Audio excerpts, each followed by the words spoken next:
Desde el Centro de Noticias de Caracol Televisión en Bogotá, esto es Noticias Caracol edición del mediodía, con Ana Milena Gutiérrez y Catalina Gómez. Buenas tardes y bienvenidos a nuestra emisión de Noticias del Mediodía. A 3 días de las elecciones presidenciales, el ELN arreció sus ataques terroristas en al menos 3 regiones del país. Recordemos que en las últimas horas realizó 2 ataques en norte de Santander que dejaron 3 policías heridos. Ana Milena, pues esta madrugada ese mismo grupo guerrillero atacó el batallón de Riohacha, hecho que dejó 12 soldados heridos, daños materiales en la unidad militar, así como en viviendas cercanas. Nuestros periodistas están listos para ampliarnos esta noticia. Vamos a comenzar con Joner Alvarado. ¿Cuál es el estado de los heridos, Joner? Así es, en estos momentos hemos conocido por parte del Ejército Nacional, a través del último reporte de manera preliminar que ellos han entregado a los diferentes medios, es que tiene que ver con que ya por lo menos de los 12 soldados heridos, por lo menos 9 ya fueron de alta y el restante están actualmente en chequeos médicos. Se encontraban exactamente en este punto que ustedes están observando en estos momentos. En ese punto, en estos dormitorios, estaban ahí acostados a esa hora 15 soldados. De los 15, 12 resultaron heridos y por fortuna fueron evacuados de manera inmediata hacia diferentes centros asistenciales. Pero en el siguiente informe les presentamos el minuto a minuto de lo que ocurrió mientras muchas de las personas aquí en Colombia y aquí en el departamento dormían y fueron, por supuesto, despertados por todo este estruendo que causó el terror del ELN. A eso de las 2:20 de la madrugada, varias explosiones sacudieron el batallón de infantería mecanizada número 6 en Riohacha. Desde este camión y cerca a una tienda ubicado frente al cantón militar, los terroristas lanzaron explosivos artesanales, causando destrozos y pánico entre los moradores. Mientras 15 de nuestros soldados héroes de la patria dormían, fueron afectados con artefactos lanzados desde una plataforma móvil de una 350, 12 artefactos de los cuales solo detonaron 4. Si esos 12 artefactos hubiesen detonado en su totalidad, aquí estuviéramos viviendo una verdadera tragedia. Gracias a Dios no fue así. Hoy nuestros muchachos ya se encuentran bien recuperados, no tenemos heridas de gravedad. Fue la mano divina que intervino para que esta afectación no fuera de unas causas sin precedentes. Los dormitorios donde descansaban los soldados, baños, zonas de reposo, varias viviendas aledañas y la guardia de la entrada principal quedaron destruidas por los impactos de cilindros, bombas y los tatucos. Lamentar la situación que está pasando en Riohacha hoy y decirle que el último balance es 2 heridos y daños materiales y el ejército está investigando a ver qué más puede encontrar. Y preocupado, de verdad, preocupado por esta situación. Al gobierno nacional le pedimos que nos ayude en la investigación próxima porque no es posible que Riohacha hoy se encuentre acorralada. 12 militares resultaron heridos por los ataques. Unas 7 horas duró la troncal del Caribe cerrada, mientras militares detonaron unos 5 explosivos que no alcanzaron a impactar al interior del batallón. Eso fue a las 12:18. La primera explosión que hubo dañó las casas, pero no tanto eso. Hago un llamado al presidente Gustavo Petro que dé más seguridad, más que todo aquí en Riohacha, que estamos muy afectados. La zona está completamente militarizada y las autoridades ahora buscan dar con los responsables de este ataque atribuido a guerrilleros del ELN. Pero ustedes observan sin techos, sin paredes, parte de maquinaria amarilla, con todas esas esquirlas de los tatucos, de los explosivos improvisados con los que atacaron a estos 15 soldados que estaban allí durmiendo en camarotes y que todos esos camarotes en los baños que utilizaban quedaron completamente destruidos. Pero les muestro rápidamente aquí del otro lado, en plena troncal del Caribe, están viviendas, negocios cercanos. Desde ese punto, al lado de esa vivienda azul que ustedes observan en pantalla, también lanzaron varios artefactos desde este punto.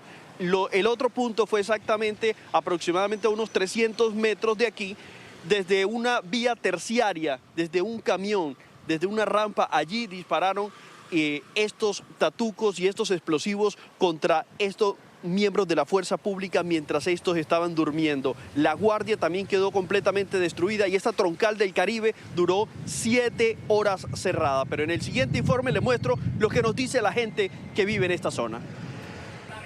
En los alrededores del batallón atacado con explosivos hay viviendas y negocios comerciales de civiles que también sufrieron el impacto de las explosiones lanzadas por el ELN. Niños, mujeres y hombres salieron desesperados de las casas sin saber lo que estaba ocurriendo. Sentí una explosión fuerte que me estrujó la cama y enseguida yo salí afuera, vi como algo que se estaba quemando, yo lo asocié de pronto, no sé, en el momento uno no sabe qué decir, qué sentir. Y salí afuera, vi a mis familiares y se sentían fusiles, se sentían como tiros, gritos y alarmas. Nos sentimos muy asustados, yo desperté a mis hijos, le dije busquen chancleta, vamos a correr porque qué más podíamos hacer. En el día se puede apreciar la magnitud de los daños. Aunque por fortuna ningún civil resultó herido, los conductores de buses y tractomulas que circulaban por la troncal se detuvieron ante el miedo. Las clases de la Universidad de La Guajira y de un colegio privado a pocos metros del batallón fueron suspendidas.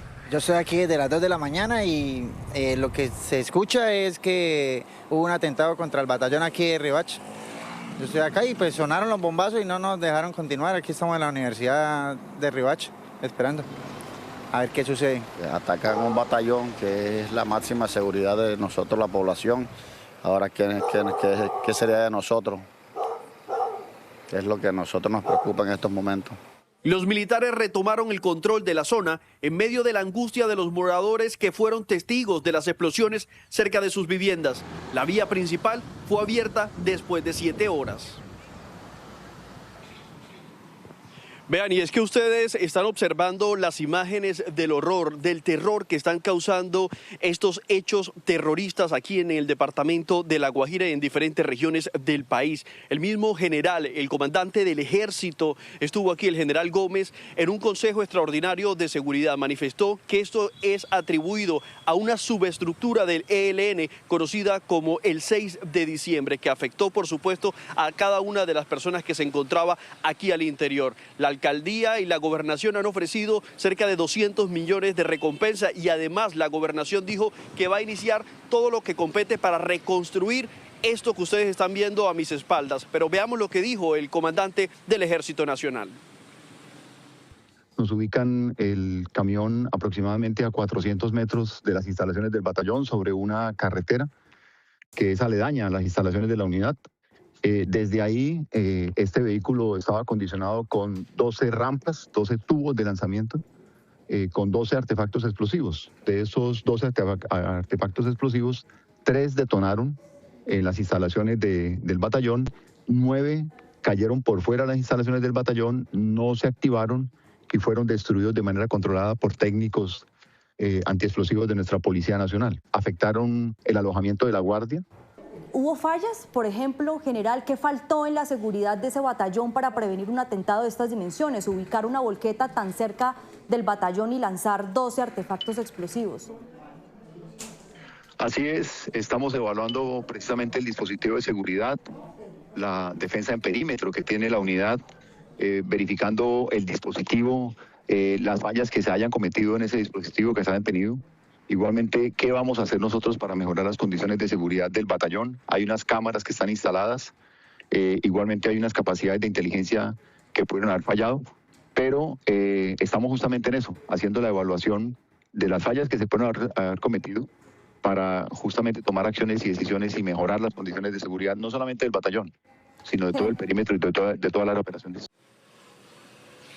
Así quedaron también algunos de los puntos donde lograron impactar estos 3 artefactos explosivos, ha dicho el Ejército Nacional, de los 12 que tenían planeado ese grupo terrorista con los que pretendían atacar esta base militar. 3 impactaron al interior del batallón Cartagena y el resto fueron de manera controlada, pues detonados por el Ejército Nacional en compañía de la Policía Nacional. Se espera entonces que en el transcurso del día los otros 3 soldados que todavía se encuentran recluidos en centros asistenciales puedan ser dados de alta.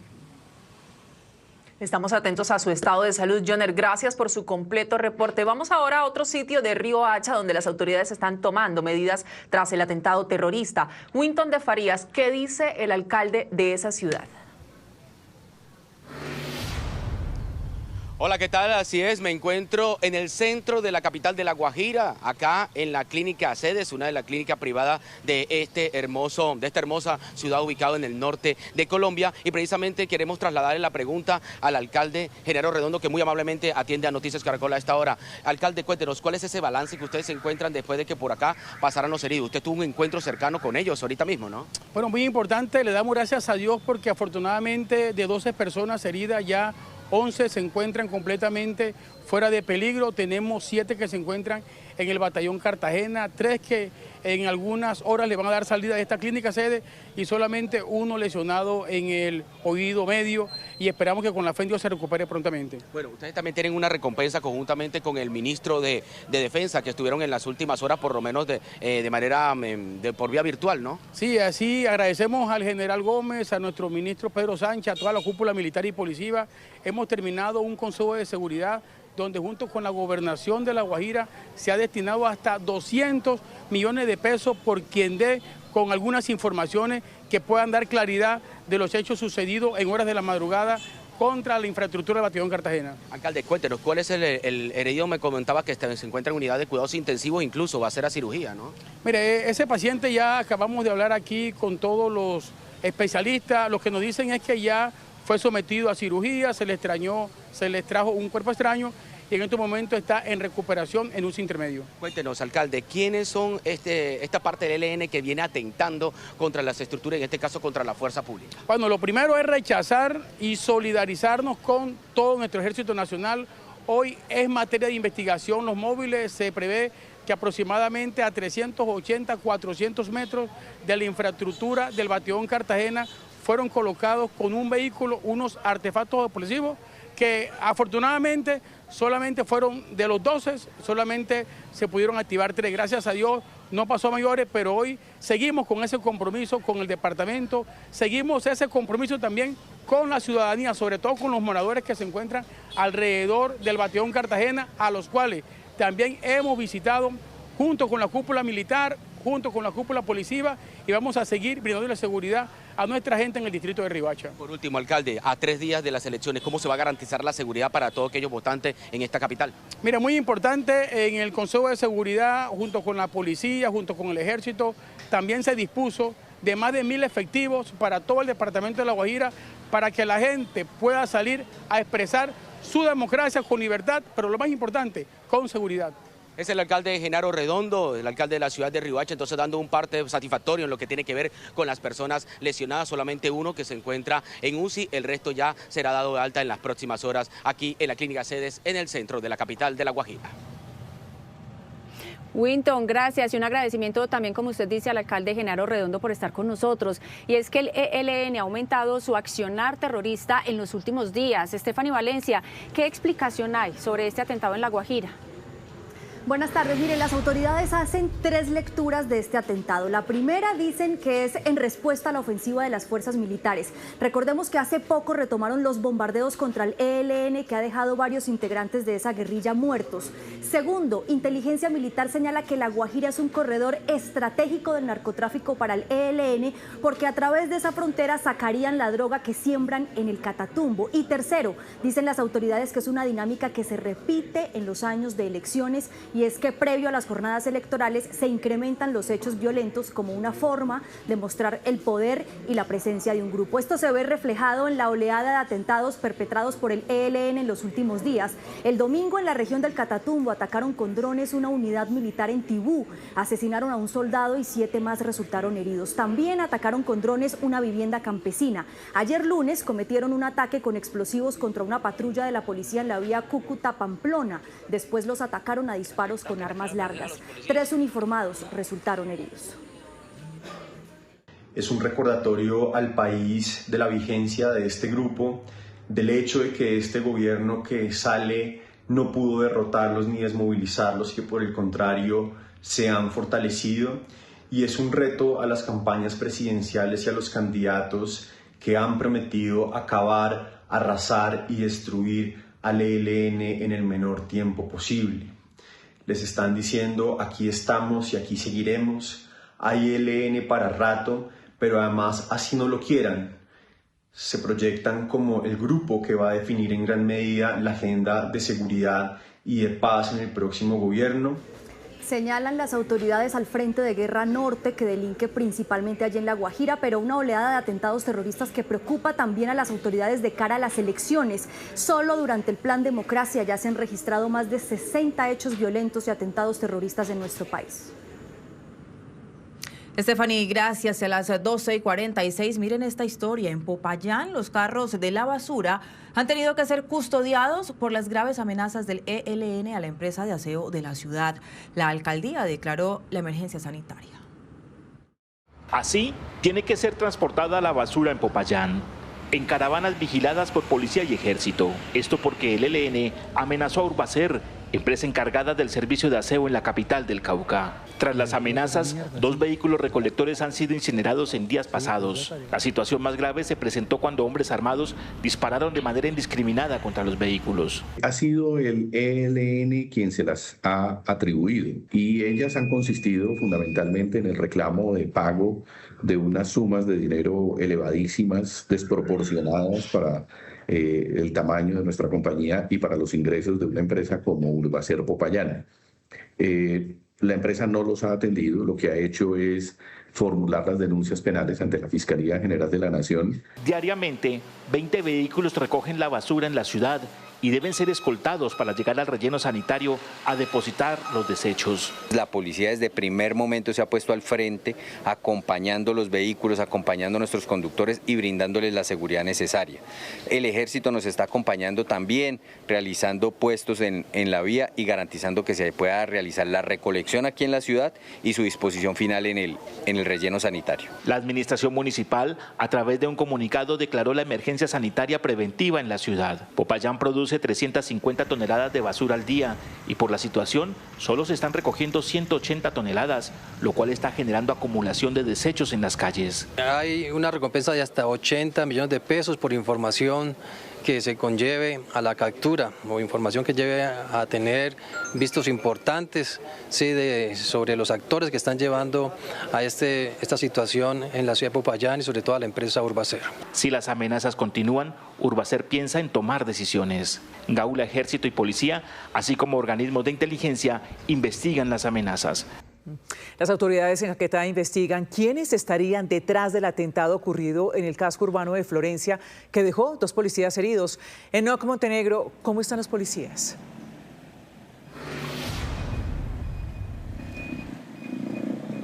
Buenas tardes. Los 12 policías heridos en el atentado registrado en la ciudad de Florencia la noche anterior ya fueron atendidos en un centro médico en la clínica Milacer de la ciudad de Florencia y afortunadamente no registran heridas de gravedad y se espera que en el transcurso de las próximas horas sean dadas de alta. Lo que ha dicho el coronel de la policía es que avanzan las investigaciones y la hipótesis que toma mayor fuerza es que este atentado terrorista estaría vinculado contra los últimos golpes que han propinado las autoridades a las disidencias aquí en Caquetá, especialmente contra el Frente Rodrigo Cadete. Salen afectados 2 de nuestros uniformados. Afortunadamente ya fueron atendidos con oportunidad en centro hospitalario, no tienen ningún tipo de lesión grave, ya digamos recibieron su atención y las investigaciones avanzan bastante bien. Es un lugar de mucha afluencia de público, de donde circula la ciudadanía, una hora de mucho flujo de personas y por eso rechazamos categóricamente este hecho terrorista. Lo que han dicho las autoridades es que la seguridad se va a reforzar en la ciudad de Florencia. Se espera la llegada de más policías a la capital del departamento de Caquetá. Inicialmente también se hablaba de un menor herido, pero lo que han dicho las autoridades es que se descarta, ya que en los centros asistenciales no fue atendido ningún menor. Por ahora se responsabiliza a las disidencias de las FARC de este lamentable hecho que hoy deja 2 policías lesionados. 12:50. La muerte de un joven colombiano hace más de un año, cuando estaba en poder de las autoridades migratorias de Estados Unidos, desató indignación y genera muchas preguntas. El caso tomó vigencia tras una investigación de la agencia AP sobre la muerte de migrantes indocumentados bajo custodia de la agencia ICE. El gobierno colombiano anunció una nota de protesta.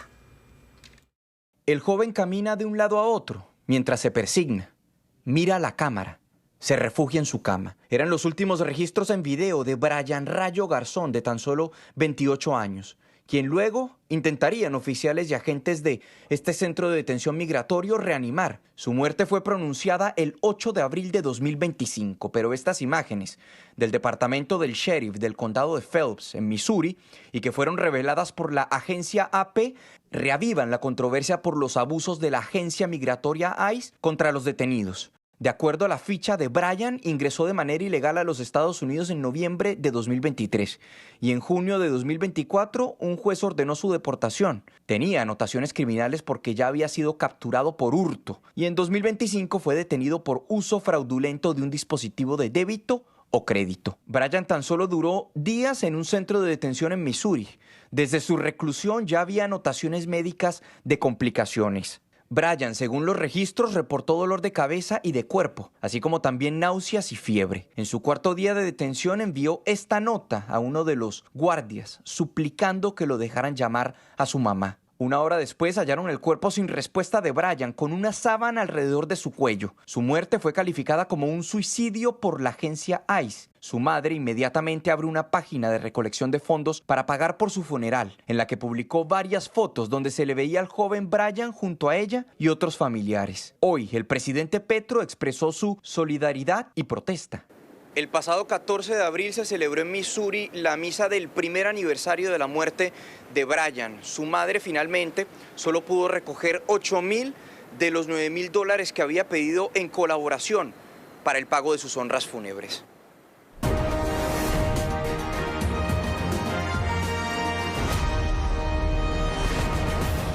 Colombia decide 2026. Faltan 3 días, 19 horas, 6 minutos y algunos segundos para que se abran las urnas el domingo 31 de mayo, cuando decidiremos quién será el próximo presidente de Colombia o qué candidatos pasan a la segunda vuelta.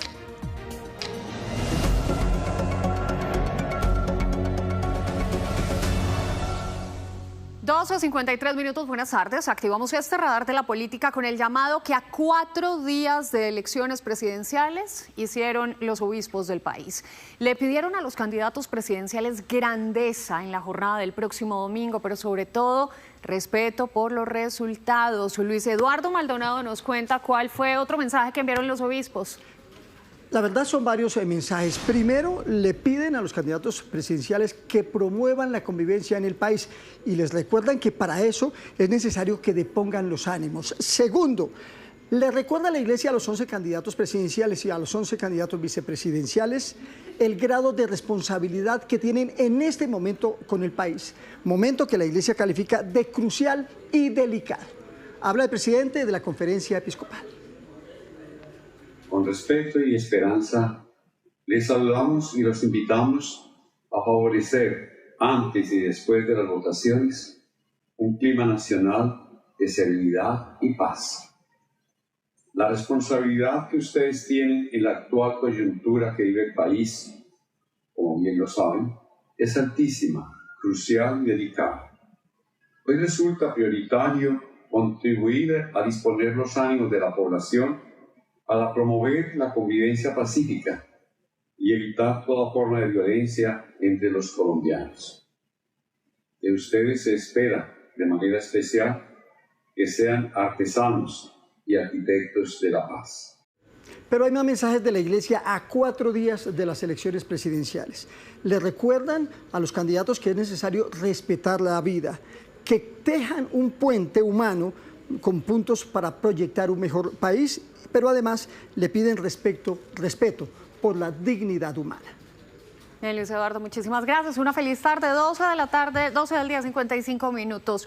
Más de 40 millones de colombianos están habilitados para votar en las urnas del próximo 31 de mayo y por esta razón el registrador Hernán Penagos explicó cuál es la forma adecuada para marcar el tarjetón durante las elecciones presidenciales. Muchas personas quieren saber cuál es la manera más acertada que yo puedo marcar el tarjetón. Digamos, ¿cómo se puede hacer un voto válido? Si quiere usted enseñarnos lo cuál es la primero forma que más hay que adecuada. decir es lo siguiente. Lo que dice la norma electoral es que un voto válido es aquel donde se define claramente cuál es la intención del votante. Luego, cualquier X, palabra, seña, que se haga dentro de una de las casillas es válida. Usted puede colocar, escribir inclusive aquí, amor. Usted puede poner una rayita, un signo de interrogación, una X como normalmente sucede. Lo importante es que se entienda la voluntad de quien está votando. Ahora bien, ¿cuándo se anula un voto? Pues cuando la decisión no permite ver cuál es la voluntad. Por ejemplo, un voto de esta manera es un voto nulo porque no se sabe si se votó por un lado o por el otro. Por ejemplo, si se hace una raya semejante a esta, no hay claridad de cuál es la intención. Lo importante es que no se salgan de la casilla, y se marque de cualquier manera en ella. Por ejemplo, me llama la atención, digamos, a mí no me gusta este candidato y me parece malo, entonces yo digo, lo odio.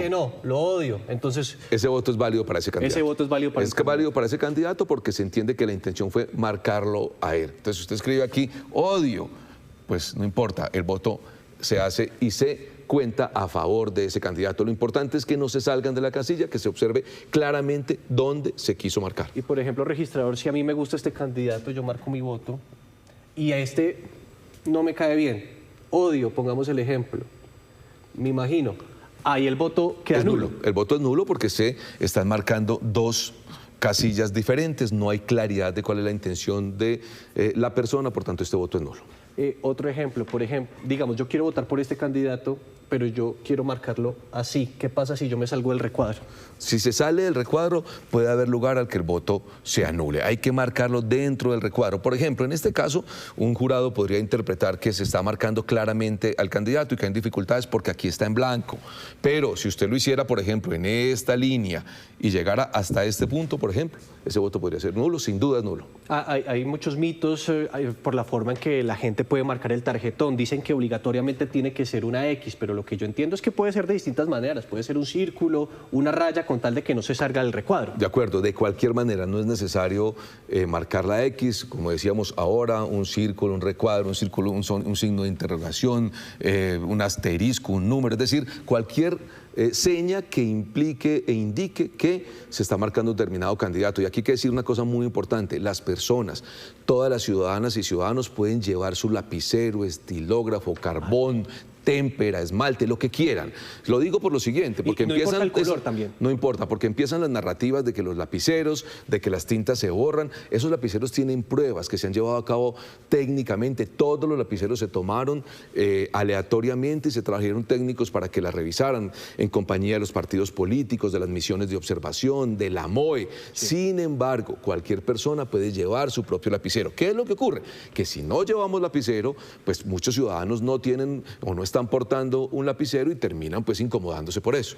Registrador, supongamos otro ejemplo, que yo estoy marcando mi tarjetón y digamos, yo quería este candidato, pero me arrepiento o lo marco mal o quiero repetir mi voto, ¿qué puedo hacer? Puede hacerlo. Si una persona marca y por X o Y motivos se sale, por ejemplo, del recuadro, puede salir donde el jurado de votación, decirle que marcó mal el candidato que pretendía marcar, que por favor se le cambie el tarjetón. El jurado registra ese hecho, anula ese voto, lo destruye frente a ese ciudadano y le entrega una nueva tarjeta electoral para que vuelva y vote. En Noticias Caracol seguimos haciendo pedagogía electoral y hoy se conoció un informe de Transparencia por Colombia sobre las cuentas de los candidatos a la presidencia de esta campaña. Juan Pablo Contreras nos cuenta si están al día los candidatos con sus reportes. Juan Pablo. Buenas tardes. A 4 días de la primera vuelta presidencial, Transparencia por Colombia presentó el más reciente informe sobre gastos e ingresos que han tenido los candidatos a la presidencia de la República. La lista la encabeza Abelardo de la Espriella, quien ha recibido ingresos por 32.000 millones y gastos por 26.000 millones. Esta es la cifra reportada a través de la plataforma Cuentas Claras. Sigue Paloma Valencia con ingresos de 30.000 millones y gastos de 17.000 millones 807. Estos ingresos se duplican respecto al último informe que hemos presentado aquí en Noticias Caracol, donde Paloma Valencia tiene ingresos de 15.000 millones. Sigue Iván Cepeda con ingresos por esta misma cifra, 15.000 millones, y gastos con 13.000 millones 242 millones. Sergio Fajardo tiene ingresos de 1.827 millones de pesos y gastos de 1.722, mientras que Claudia López tiene ingresos de 147 millones y gastos de 146 millones. La recomendación que hace Transparencia por Colombia, la misión de observación electoral y todas las entidades autoridades que hacen vigilancia a estas elecciones es que los candidatos sigan reportando estos gastos para que la ciudadanía pueda hacer veeduría sobre la plata que está ingresando a las campañas presidenciales. Juan Pablo, muchas gracias. Y en Antioquia se ultiman los detalles para la jornada electoral de este fin de semana. En Medellín puntualmente se encuentran los 2 puestos de votación más grandes de esa región. La atención de las autoridades está concentrada en brindar seguridad a la ciudadanía. El estadio Atanasio Girardot en Medellín es el puesto de votación con mayor número de sufragantes de Antioquia. En total, 47.606 personas están habilitadas para votar en este punto. Las autoridades trabajan para garantizar la seguridad de la jornada. Todas las garantías por parte del distrito de Medellín, de esta administración, en articulación con todas las capacidades de la fuerza pública y todos los entes de control, están dados, prestos y dispuestos para que Medellín pueda vivir el próximo fin de semana una jornada democrática. Tenemos como un referente importante lo que se presentó en las elecciones del 8 de marzo, las elecciones legislativas, que nos da a nosotros un referente para tener en cuenta las situaciones que se tuvieron que atender ahí, que no pasaron de ser situaciones y casos puntuales en temas del movimiento de divisas. El Centro de Eventos Plaza Mayor es el segundo lugar con más votantes, 43.879 personas. Allí avanzan las mesas de seguimiento para el alistamiento de los comicios en el Valle de Aburrá. El último comité lo vamos a realizar acá en la Gobernación de Antioquia con los municipios del área metropolitana. Ese comité se realizará el 29 de mayo. Nosotros, esta articulación que tenemos en los comités nos permite tener esta organización, la seguridad y la transparencia para que este 31 de mayo tengamos unas elecciones transparentes y seguras. En Antioquia podrán votar 5 millones de personas y 21 municipios se encuentran en alerta extraordinaria por posibles ataques a la fuerza pública. Y de Medellín nos vamos a Cali. Las autoridades aumentaron la presencia de la policía para este domingo de elecciones. Los sectores más complejos en materia de seguridad serán priorizados con vigilancia y patrullaje durante las 24 horas del día. Desde hoy llegaron los refuerzos policiales a Cali para la primera vuelta del 31 de mayo. El 95% de las mesas de votación estarán custodiadas durante toda la jornada. También se va a fortalecer la presencia de la policía con 700 efectivos adicionales. Serán más de 3.200 efectivos de la policía cuidando a Cali a partir de ya y hasta que culminen, yo diría que inclusive las 2 vueltas. En Cali hay 1.800.000 personas habilitadas para votar en 216 puestos de votación. Para ellos habrá 37.000 jurados para resolver las dudas de los sufragantes. En cada puesto de votación hay presencia de la policía o del ejército. En cada puesto de votación, el Ministerio Público ha dispuesto una mesa de justicia y por sectores de la ciudad va a estar desplegada la unidad de reacción inmediata de la Fiscalía. Serán estas autoridades las que pueden conocer de manera directa si hay intención o amago de algún tipo de delito electoral que quiera afectar el proceso. Para garantizar la seguridad de la jornada, habrá restricciones para los establecimientos de venta de licor. También se han adoptado las medidas administrativas como la ley seca, que regirá desde el sábado a las 6 de la tarde hasta el lunes a mediodía. En todo el departamento del Valle del Cauca, a partir del sábado, está prohibido el parrillero hombre, el transporte de escombros y cilindros de gas propano.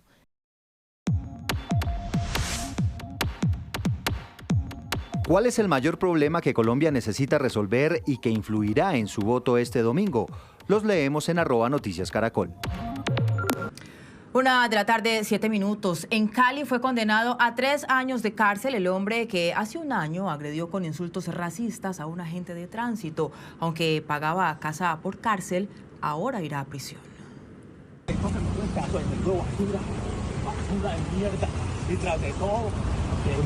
Estos insultos racistas lanzados contra el agente de tránsito Félix Angulo Cabezas mientras realizaba un procedimiento en mayo del año 2025 son los que llevarán a prisión a su agresor Henry Alexis Velasco. Así lo decidió el juzgado 10º penal del Circuito de Conocimiento de Cali, que lo condenó a 37 meses de prisión por los delitos de violencia contra servidor público agravado y actos de discriminación agravado. Un fallo histórico en el país.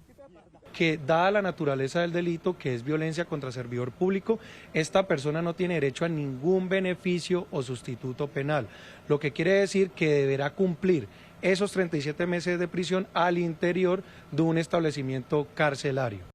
Aunque inicialmente la condena superaba los 6 años, el agresor obtuvo una reducción del 50% por aceptar cargos. Este también deberá pagar una sanción económica de 5.5 salarios mínimos. Es la primera vez que un agente de tránsito, un servidor público, funge como víctima entre un proceso penal y es reconocido como tal por un delito de discriminación y especialmente discriminación por la raza, es decir, por ser una persona de la comunidad afro.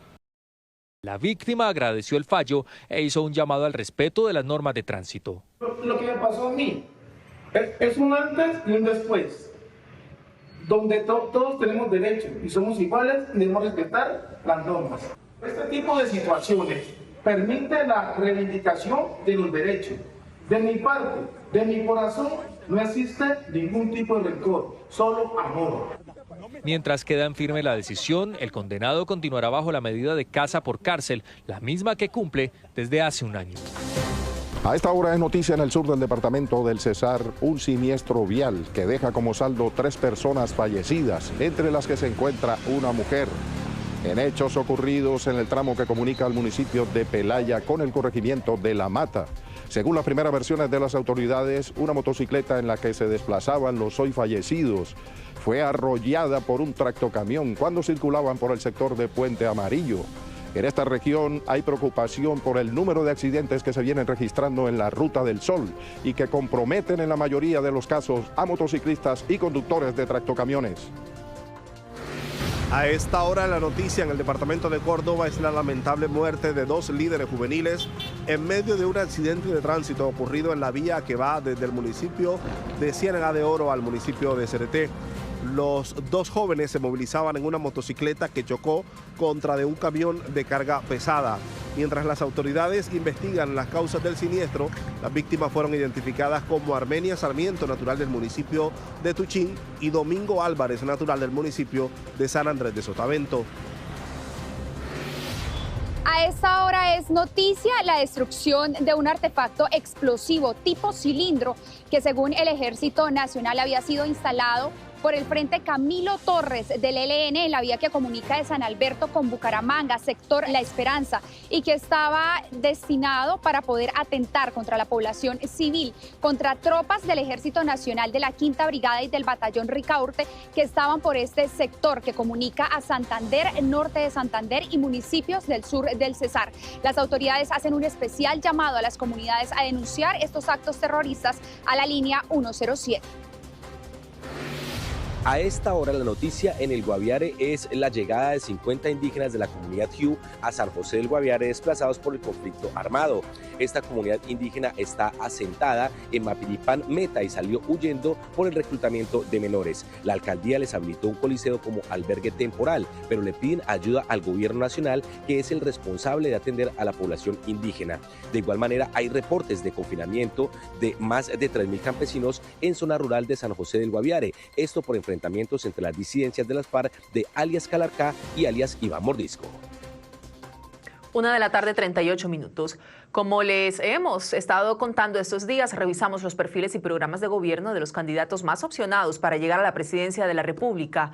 Hoy tenemos a la candidata del Centro Democrático, Paloma Valencia. Este es un recorrido por su carrera política y otros aspectos de su vida. Y la pregunta no es si Colombia está lista para elegir una mujer presidente. Paloma Susana Valencia La Serna es heredera de 2 poderosas familias políticas en el Cauca y Tolima. Los Valencia hacen parte de esa vieja aristocracia caucana, dueña del poder político en ese departamento en el sur del país. Bisnieta del poeta Guillermo Valencia y nieta del expresidente Guillermo León Valencia. Su infancia transcurre en el Cauca. En la década de los 80 y 90 vive la complejidad del conflicto armado que desde esa época no cede. ¡Avanza, que lo estoy cubriendo! La violencia y sus múltiples manifestaciones moldearon sus convicciones que la han llevado a defender su tesis.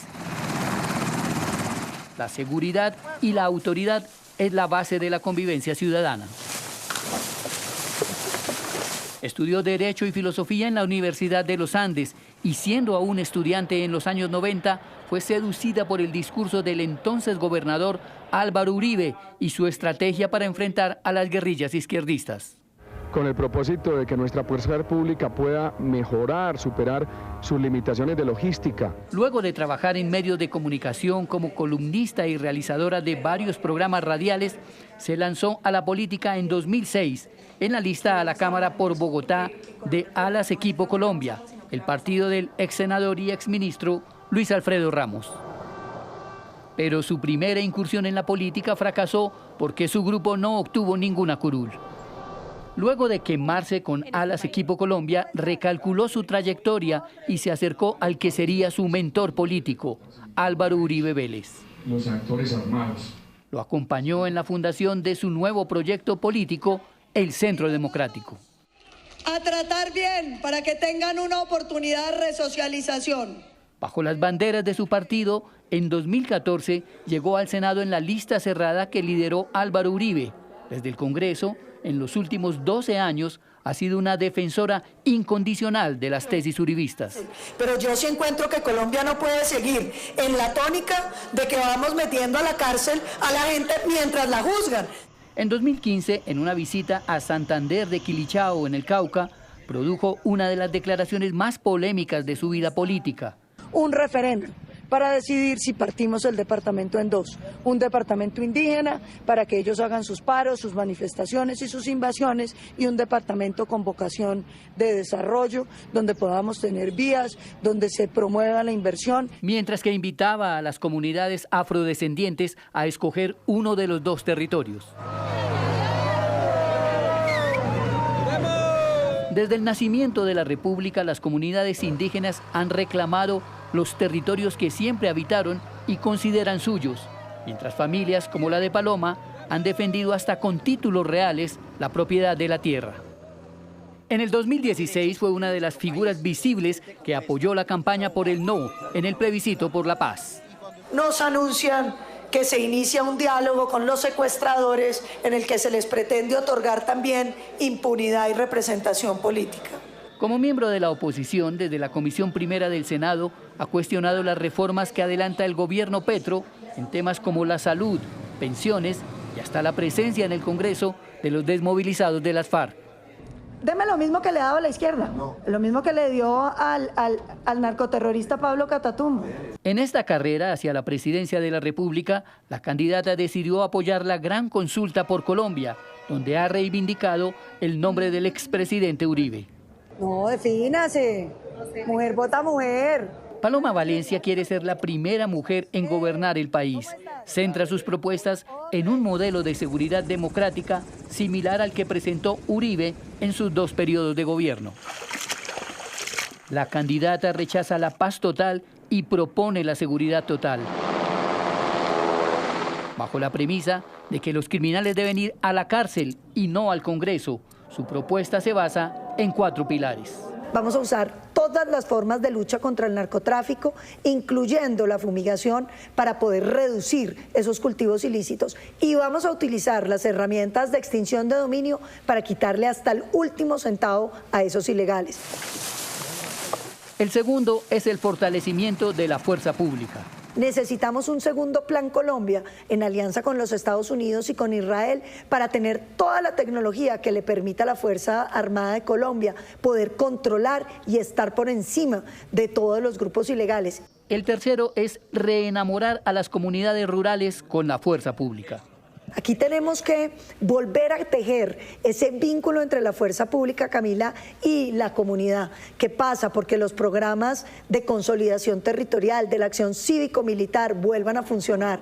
En su 4ª propuesta, la candidata habla de restablecer la legalidad. Vamos a construir nuevas cárceles que no sean escuelas de crimen, que traten bien a los presos, que los pongan a trabajar y a producir para que pueda haber una verdadera resocialización. El Plan Colombia 2.0 y el Plan 3030 son los pilares fundamentales de su estrategia de seguridad. Nosotros hemos hablado de 60.000 nuevos integrantes entre policías y soldados y hemos hablado de terminar el gobierno con una fuerza de 530.000 hombres como la tuvo Colombia. En economía, su lema ha sido menos impuestos, más formalización. Yo quiero ser la presidente que les ayude a salir adelante, porque esa es la primera línea de producción de este país. Ahí es donde está la riqueza, el bienestar social. Crédito masivo para esos sectores que hoy están en el gota a gota, financiando los grupos ilegales. En cuanto a la crisis de la salud, propone un plan de choque inmediato. Nosotros lo que hemos creído es que necesitamos primero, una gran compra de medicamentos. Hay que destinar en nuestros cálculos más o menos 3 billones de pesos para poder tener los inventarios de medicamentos nuevamente llenos en Colombia, que todos los colombianos que hoy no tienen medicamentos los reciban. Entonces, ese es un gasto que el Estado tiene que hacer. Desde el Senado, la candidata ha tenido serias diferencias con la actual política energética del gobierno. Por eso su propuesta frente a este tema es la reactivación de la exploración y la explotación de petróleo y gas. Yo quiero hacer una super revolución energética. Vamos a sacar nuestro gas, nuestro carbón, nuestro petróleo, pero también abrámonos a todas las energías alternativas. Paloma sigue creyendo en la seguridad y la autoridad, presentes en su plan por una Colombia más grande, superar el modelo estatista y dinamizar el sector privado. Con estas propuestas, la heredera del poder de los Valencia quiere ser la primera inquilina de la Casa de Nariño. Estos son los sucesos que hacen noticia en el mundo a esta hora. La investigación al exmandatario español José Luis Rodríguez Zapatero tiene contra las cuerdas al gobierno español. El líder del Partido Popular aseguró que los socialistas enfrentan una situación agónica. Sin embargo, Pedro Sánchez ratificó su respaldo a Zapatero y descartó adelantar las elecciones. Con su partido enlodado por las investigaciones de corrupción a varios exfuncionarios y miembros del entorno socialista, Pedro Sánchez no pudo evadir la papa caliente del caso contra Rodríguez Zapatero, ni siquiera en su visita al Vaticano, y pese a la presión política se reafirmó. Todo el respeto a la presunción de inocencia del presidente Zapatero y todo mi apoyo al presidente Zapatero. Se había reunido con el Papa León XIV en vísperas de la esperada visita del pontífice a España y desde ahí descartó anticipar las elecciones como muchos le proponen en su país. No queda más remedio que darle la palabra a los españoles de forma inmediata. La coalición de gobierno tambalea y la política es un hervidero. Cuestión de confianza o elecciones.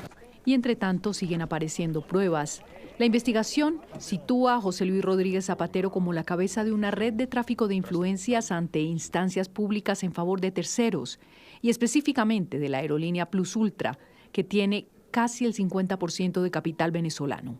Según los testimonios, Zapatero influyó hasta lograr que el gobierno de Pedro Sánchez aprobara un rescate de 53 millones de euros para la pequeña aerolínea como parte de los programas de emergencia económica por la pandemia.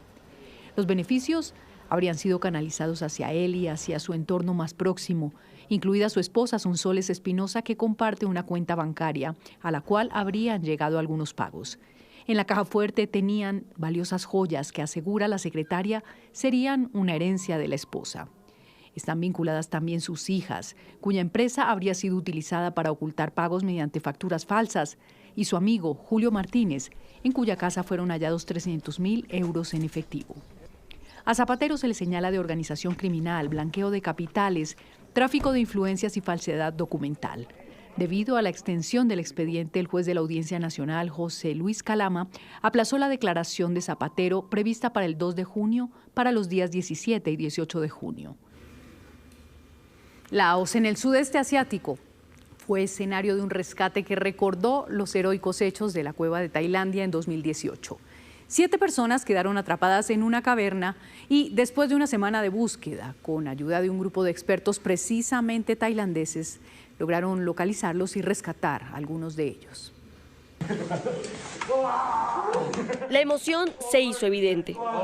Esta fue la reacción del equipo tailandés experto en rescate de cuevas cuando lograron localizar a 5 de los 7 laosianos que habían quedado atrapados en la caverna desde el pasado 20 de mayo, cuando se inundó súbitamente producto de las fuertes lluvias en la zona montañosa de Laos. Un equipo de ese país ya había emprendido la búsqueda, pero sin éxito debido al alto nivel de agua. Pero cuando llegaron los tailandeses, su primera reacción fue comenzar a bombearla para sacar la mayor cantidad de líquido. Una vez lograron tener espacio suficiente para ingresar y con ayuda de los implementos de seguridad, localizaron a 5 de las 7 personas atrapadas. Estos se encontraban en una parte alta, refugiándose del agua. Al parecer, todos se encuentran en buen estado de salud, pero explicaron a los socorristas que no pudieron salir por donde ingresaron, pues el agua bloqueaba la salida. Una vez el nivel permita el paso de estas personas, serán extraídas del lugar. Mientras tanto, los equipos continúan realizando labores de bombeo para poder extraer la mayor cantidad de líquido posible y así llegar a nuevas ramas de la cueva que no han alcanzado para poder encontrar a las 2 personas restantes. Así que sigue en desarrollo. La NASA está dispuesta a instalar una base en la superficie de la Luna cuanto antes. Para ello, anunció sus planes para 3 misiones financiadas por el sector privado. Es una carrera contra el tiempo y también contra China, que no se queda atrás en la carrera espacial. La carrera espacial de 2 grandes, Estados Unidos y China. Por un lado, Estados Unidos planea 3 misiones robóticas a la Luna operadas por empresas privadas. Enmarcan la fase inicial de la construcción de la base lunar, que prevé el traslado de más de 4 toneladas de material de carga a la Luna, repartidos en 25 lanzamientos y 21 alunizajes hasta 2029. En uno de los lanzamientos, la NASA prevé enviar a la Luna en el segundo semestre del año un alunizador no tripulado de Blue Origin, del fundador de Amazon, Jeff Bezos. Moonbase 1 será la primera misión de aterrizaje lunar financiada con fondos privados de la historia. El módulo de aterrizaje de Blue Origin transportará múltiples cargas útiles a la cresta de conexión Stagleton, una zona estratégica del polo sur lunar, además de transportar sondas de reconocimiento y un conjunto de retroreflectores lunares. El objetivo de la misión es demostrar capacidades cruciales que reduzcan el riesgo de las misiones del sistema de aterrizaje tripulado. La seguirán 2 misiones similares programadas para antes que finalice 2026. Una de ellas enviará un aterrizador diseñado por la empresa estadounidense Astrobotic Technology y transportará más de 500 kilogramos de carga, incluido un rover, a la superficie lunar. Mientras que el tercer aterrizador correrá a cargo de Intuitive Machines e investigará los orígenes de las anomalías magnéticas de la Luna. Después de los lanzamientos vendrá una segunda etapa que será la de la construcción de la base lunar entre 2029 y 2032. Y la tercera será la definitiva con la presencia continua de humanos en la Luna. Y otra potencia, China, también trabaja intensamente en su carrera espacial. Hoy envió un nuevo satélite de prueba de comunicaciones al espacio desde el sitio de lanzamiento espacial de Wenchang, en el sur de China. El satélite entró con éxito en su órbita planificada. Se utilizará principalmente para realizar pruebas de validación de comunicaciones multibanda y de alta velocidad. El domingo, la misión tripulada Shenzhou 23 despegó con 3 astronautas a bordo, incluida la primera procedente de Hong Kong, rumbo a la estación espacial Tiangong.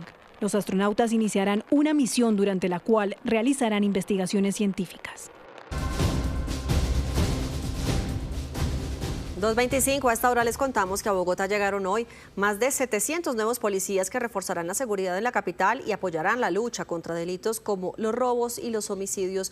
Julián Ríos, ¿cómo se verá reflejado este nuevo pie de fuerza en la seguridad de la ciudad? Hola, muy buenas tardes. Estos jóvenes patrulleros serán enviados a los puntos más críticos y a las localidades donde se registran más delitos. Ellos van a entrar a reforzar el INDEMO, van a entrar a reforzar la inteligencia de la policía, las estaciones, y también van a estar en algunos puentes peatonales y en sitios, repetimos, críticos donde se presenta mucha inseguridad. Pues bien, estos jóvenes patrulleros son hombres y mujeres que tienen una muy buena formación, según el alcalde, saben varios idiomas, también son técnicos profesionales, y esto va a ayudar, según el distrito, a combatir más eficazmente la delincuencia y la criminalidad. Yo quiero aprovechar para darle la bienvenida. Como decía el general, son 794, la mayoría mujeres, 477, 317 hombres. Aquí hay, como decía el general, profesionales, técnicos, tecnólogos. Hay personas que están formadas en idiomas. Es una base muy importante que muestra además el avance en la profesionalización que tiene la policía en nuestro país, y eso va a venir precisamente a garantizar que cada vez se preste un mejor servicio. Y para luchar también, dice el alcalde, contra el delito de homicidio. Hoy, precisamente en la presentación de estos uniformados, de estos 794 uniformados, el alcalde entregó un balance de todas las capturas que han hecho frente a presuntos homicidas este año. Escuchémoslo. El esfuerzo que ha hecho la Policía Metropolitana permite que hoy informemos la captura entre los meses de abril y mayo de 73 personas que sean responsables de homicidio.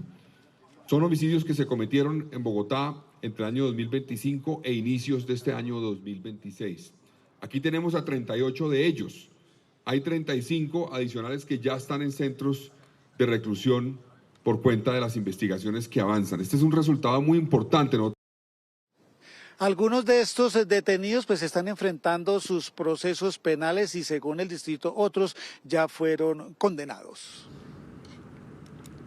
Julián, gracias. En otras noticias, el departamento del Tolima no es ajeno a las altas temperaturas que enfrenta el país.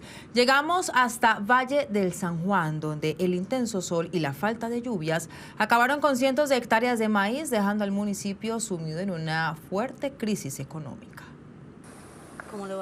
Preocupación, tristeza e impotencia son los sentimientos que viven los cultivadores, campesinos y autoridades del Valle del San Juan, un municipio ubicado en el centro del Tolima que basa su economía en el maíz, un cultivo que no soportó las altas temperaturas y la falta de agua.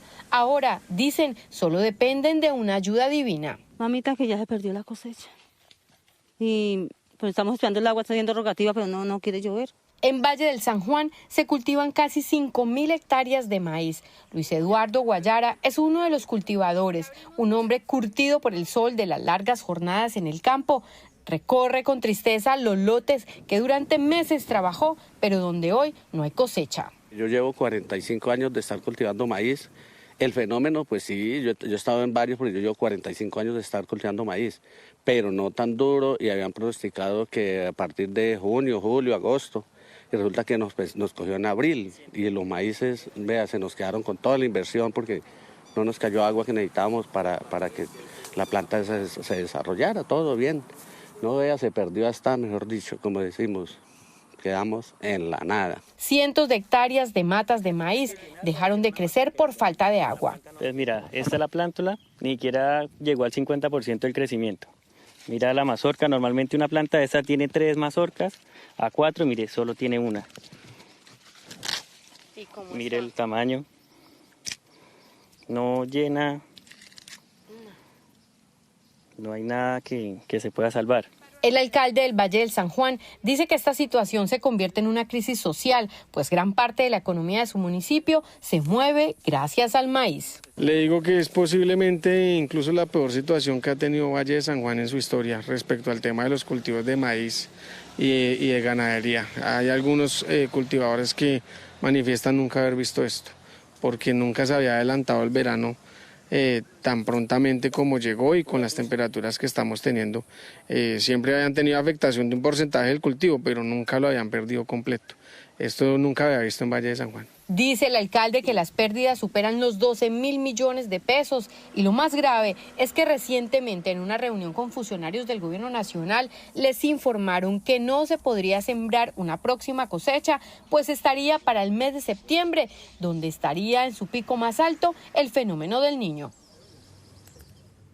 A las 2 de la tarde, 30 minutos, hablamos de Norte de Santander, porque allá donde aprender inglés parecía un sueño lejano para muchos niños de zonas rurales, hoy las clases llegan por radio y hasta sus casas. Una iniciativa que transforma vidas en el Catatumbo y en provincias cercanas. Así suenan las clases de inglés que están llegando por radio al Catatumbo, en municipios como Tibú y también en zonas de Villacaro, Bucaracica y Chitagá. Las clases por radio son apoyadas por el sector privado, imprimiendo las guías. Los niños reciben este material en sus colegios y aprenden sintonizando emisoras comunitarias y del ejército. Mientras la radio enseña, los docentes acompañan cada lección en las aulas. Para poder llevar este apoyo a la educación en tareas de estabilidad. En el norte de Santander, como todos sabemos, es un desafío el tema de la educación. Primero por las zonas de difícil acceso, como municipios como Tibú, todos nuestros municipios del Catatumbo. En Tibú, 40 estudiantes se graduaron. 11 de ellos tienen becas y avanzan en el nivel B2 de inglés. El proyecto avanzó tanto que llegó al municipio de Villacaro. Que nos han traído un programa denominado Eco Kids, en el que nuestros niños han avanzado, han aprendido, y eso ha contribuido a que estos niños con entusiasmo, con alegría, tengan mayor dedicación a la educación. Son 16 podcasts en los que militares bilingües han contribuido para que lleguen a las zonas rurales. Llegan a enseñar el inglés jugando y aprendiendo. Para ellos se sienten muy contentos de recibir el primer idioma a nivel mundial. El proyecto se ha convertido en todo un avance en materia de estrategia de comunicación y educación en zonas hasta donde incluso hay problemas de conectividad de Internet. Y ahora, los movimientos empresariales y las noticias que marcan la agenda económica de este día nos lo cuenta Daliana Garción de Negocios Dito. Daliana, buenas tardes. ¿Qué tal? Buenas tardes. En la movida empresarial de Negocios Dito les traigo noticias de estas tres compañías. Se trata de Yango, de Mono y de Avianca. Arranco con la alianza tecnológica entre Yango y Cobre, una integración que permitirá a más de 120.000 conductores recibir sus pagos de forma instantánea. Con esta infraestructura, los conductores ya no tendrán que esperar hasta 48 horas para ver sus ganancias, lo que impulsa la eficiencia y la inclusión financiera en el sector de la movilidad. Continúo con la fintech Mono y Banco Meva, que anunciaron una alianza que les va a permitir a todas las empresas colombianas integrar pagos inmediatos dentro de sus propias operaciones. La alianza habilita compañías de sectores como retail, logística, telefonía y marketplaces recaudar y entregar dinero en tiempo real utilizando Breve, permitiendo transferir dinero entre cualquier banco o entidad financiera en menos de 20 segundos. Y termino con la aerolínea Avianca, que anunció una nueva ruta directa entre Bogotá y Maracaibo, Venezuela, programada para comenzar sus operaciones el 28 de agosto de este 2026, la cual va a contar con una frecuencia diaria y aportará más de 2.500 sillas semanales en este mercado. Esta nueva conexión busca dinamizar el comercio, el turismo y los negocios bilaterales, complementando de forma estratégica los 2 vuelos diarios que ya la aerolínea opera hacia Caracas en el vecino país. Hasta acá la movida empresarial. Nos vemos pronto.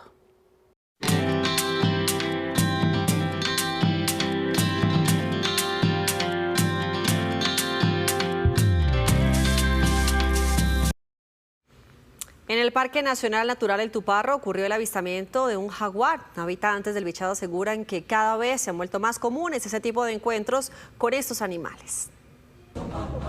A través de sus redes sociales, Parques Nacionales Naturales de Colombia dio a conocer el avistamiento de un jaguar en el Parque Nacional Natural El Tuparro.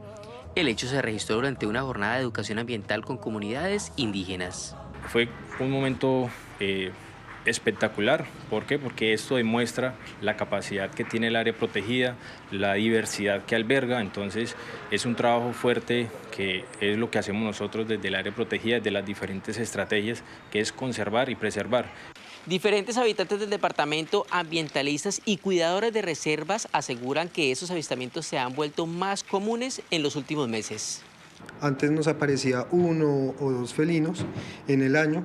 En este momento podemos decir que nos están apareciendo 4 o 5 felinos en un mes, en 2 meses más o menos. El bosque está sano.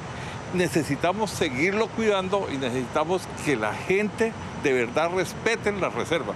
El departamento del Bichada cuenta con diferentes estrategias de conservación articuladas con el turismo de naturaleza, lo que permite impulsar procesos de desarrollo económico sostenible en el departamento. La Reserva de Biosfera El Tuparro, tenemos el Parque Nacional El Tuparro también y varias reservas naturales de la sociedad civil que hoy en día hacen conservación.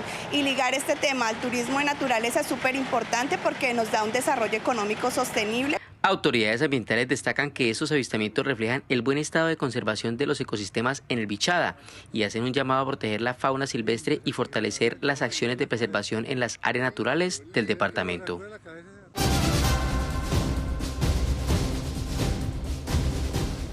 Gracias por seguir con nosotros. Hay preocupación en las autoridades de la salud de Medellín por el incremento de casos de pacientes intoxicados por consumir tusi y otras sustancias.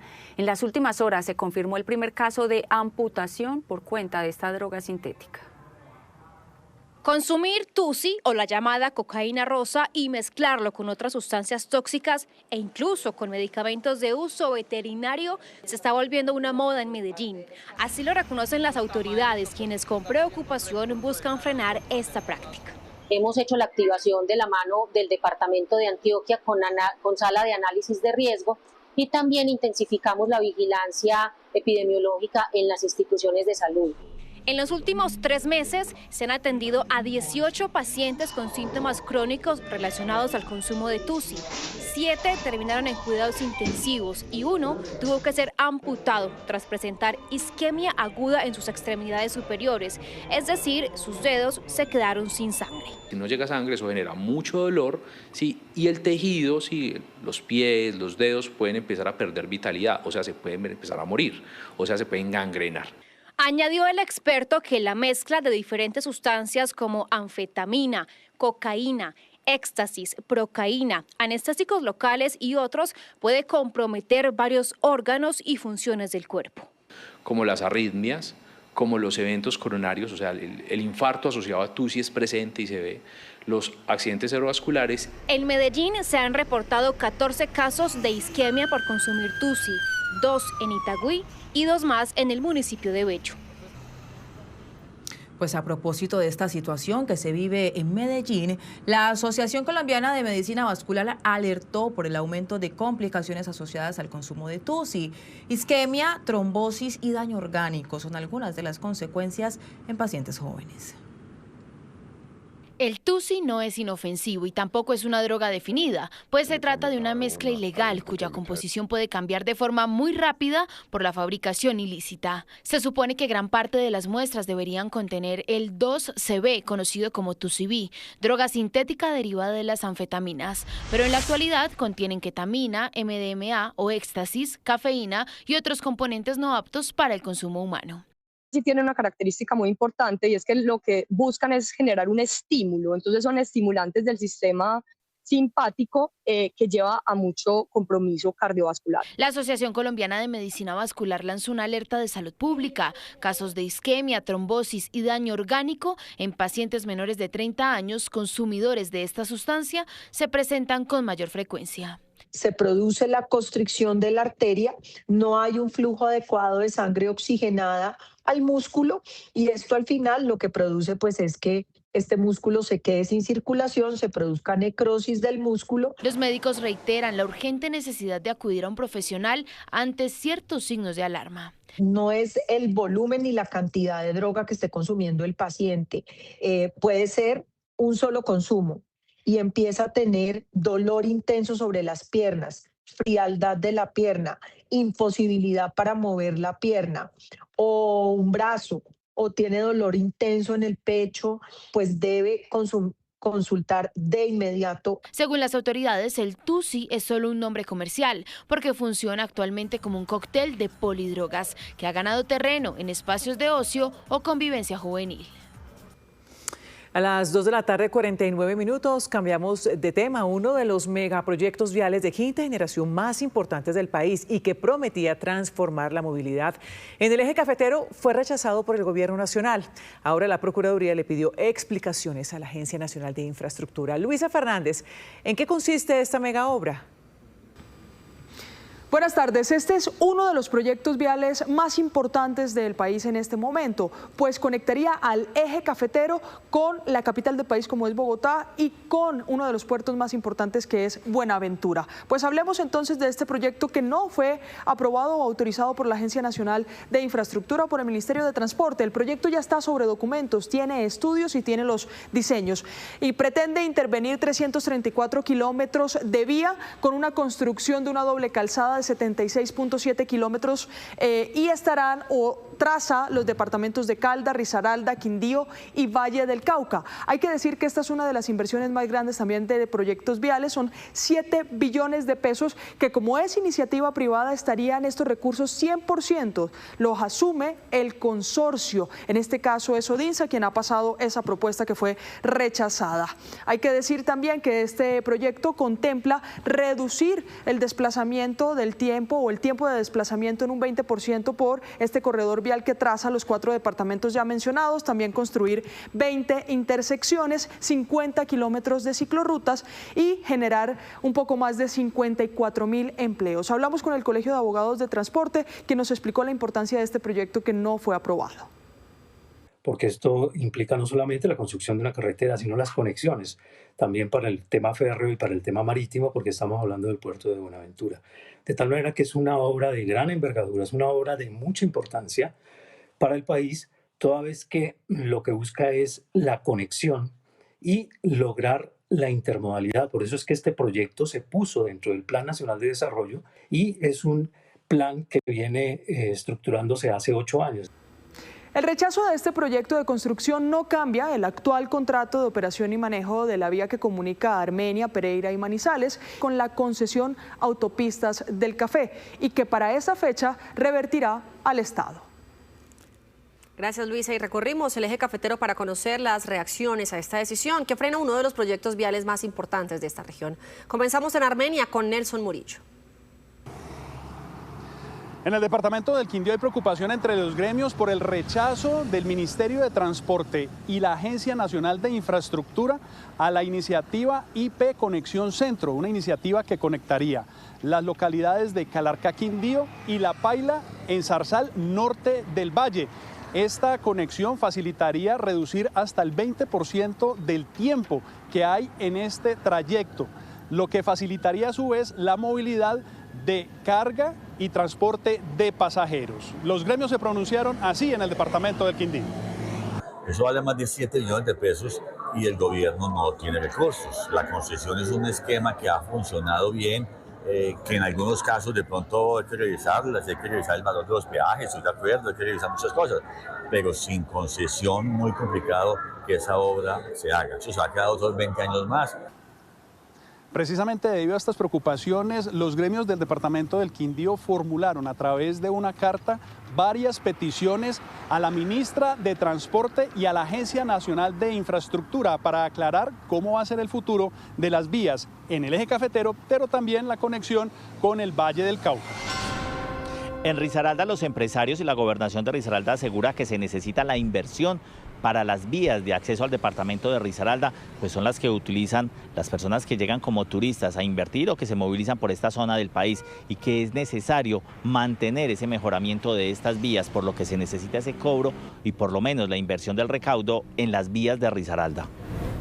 Bueno, nosotros desde FENALCO Risaralda hemos sido insistentes en que el modelo más eficiente para el desarrollo vial de nuestro departamento es sin duda el modelo de concesión.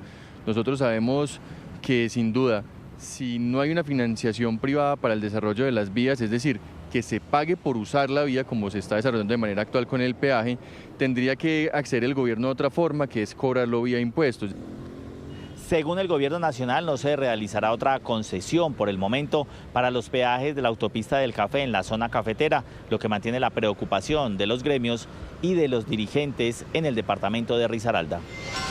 En Caldas persiste la preocupación de directivos de gremios de transportadores frente al rechazo de la Agencia Nacional de Infraestructura ante la iniciativa privada de la Conexión Centro. Esto, según los directivos, traería para el departamento aplazamiento de la modernización vial, además de un fuerte golpe a la competitividad en el departamento. Hablamos con el gerente de la terminal de transportes de Manizales y esto fue lo que opinó con relación al tema. Sí, claro, es muy posible que haya muchas afectaciones, toda vez de que puede haber retrasos en la infraestructura, puede haber retrasos en la competitividad, en esa cantidad de obras que hacen y que tenía planeadas Odinsa. Es muy posible que eso sufra unos retrasos significativos y afecte todo ese corredor vial, la malla vial, el transporte seguramente de nuestros productos del departamento.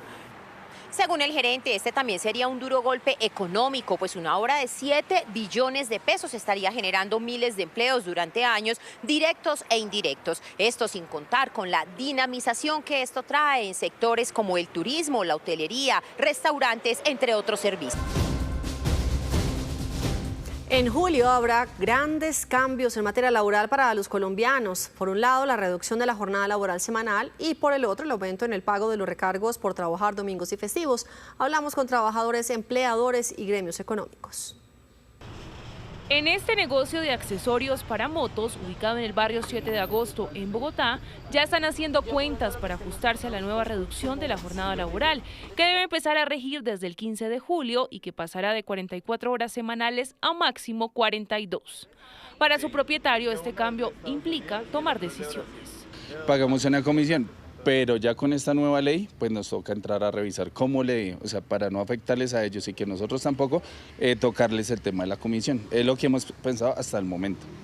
Esta reducción corresponde a una ley de 2021 que se aprobó para que la jornada legal máxima en Colombia bajara de manera gradual de 48 horas hasta llegar a las 42, con el fin de mejorar la calidad de vida de los trabajadores. Es un cambio muy bueno porque creo que la gente rinde más así y es como más eficiente y pueden compartir más tiempo con sus familias. Con este recorte no se puede afectar el salario del trabajador, pero sí desaparece el Día de la Familia.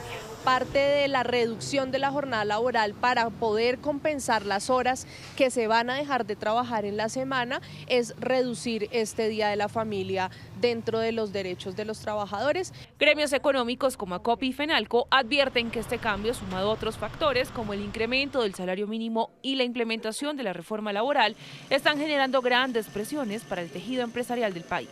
Realmente el incremento en los costos oscila entre el 15 y el 30% según el sector productivo, la intensidad de mano de obra y la intensidad en los turnos de trabajo. 2 de cada 3 empresas tomó medidas relacionadas con la reducción de personal. El 80% de las empresas ajustó su presupuesto de costos laborales. Otro cambio en materia laboral se dará desde el 1 de julio, cuando las empresas deberán aumentar al 90% el recargo por trabajar domingos y festivos, y en 2027 subiría al 100%.